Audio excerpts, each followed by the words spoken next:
Thanks for staying with us. Next is JoyNews Editorial with Araba Koomson. Thank you, Blessed. Now, let me start today's editorial with a personal story. I used to fill my 1.8-liter tank at 220 cedis. Yes, 220 cedis. Now, I spend 374 cedis. Fuel prices have increased, and these increases have made me apprehensive. Lately, I've had anxiety issues and palpitations because of fuel prices, not to mention the cedi, which has depreciated badly. The Ghana cedi is now the worst performing currency among Africa's top currencies. That is according to Bloomberg. Bloomberg pegs the depreciation of the cedi to the dollar at 8.86% between January 1, 2022 and February 25th, 2022. So when crude oil price goes up, we feel it. And this is making many people nervous. I'm from Alajo. I take car from Alajo, coming to Circle, going to police depot, police headquarters. You see, it's too high. It's too high for me. Because look at my children, because I want to pay and then pay myself. Yeah, so it's too high. People are crying over fuel prices and they're crying over food prices. Prices are up.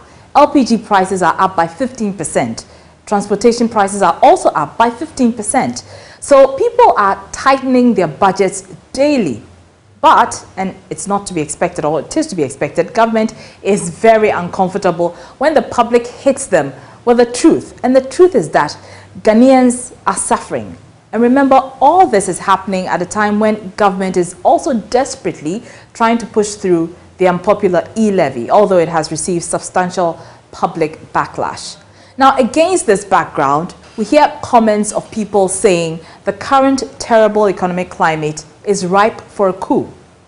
Not want a coup in this country. Yet I fear that if we do not act quickly, we may have one in our hands very soon. That may appear to be a solution to some, but we here at JoyNews disagree vehemently.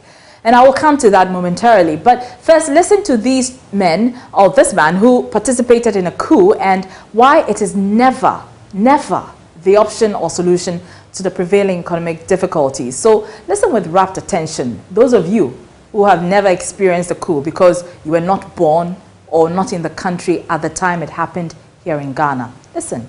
I think that it's a sad state if people are advocating for military overthrows of governments, because we've done it all and we'll always go back to the same state. So it's pointless. Well, if that did not convince you, then let me break it down further for you. Why a coup should never be entertained as an option. Number one, a coup would mean the curtailing of many rights and personal liberties will be in jeopardy. I mean, think about it. Currently, many people feel there's a subtle culture of silence because when they criticize the government, they are most often victimized. Imagine if we cannot speak at all. At all. Imagine a country without MPs. It would mean that whoever is head of state would issue decrees without any opposition. Is that what we want? And number two, a coup will set our development back. There is no argument about that. There are several states that are still struggling to get back on their feet after going through uprisings and overthrows. Number three, our democracy. Sure, I mean, all around us, military takeovers are on the rise. Some have attributed that to the failure of democracy, but we must cherish our democracy. It's easy to take it for granted, but we must be proud of the fact that well, in spite of some disturbances, we still choose to go to the polls to change governments. You might ask, but Araba, have our leaders adequately tackled our social economic challenges? Of course not. We need to hold them to the fire and compel them to address our needs. Freedom of expression and personal liberties are great, but we must eat too. I'm sure you agree with me. So the government must urgently address the bread and butter issues of the people. But are they listening? Do they care enough? The consequences of not keeping promises and improving the living standards of the people is needless hardship. Mr. President, I know your job is a difficult one, but you are in power and you have a responsibility to make Ghanaians live better.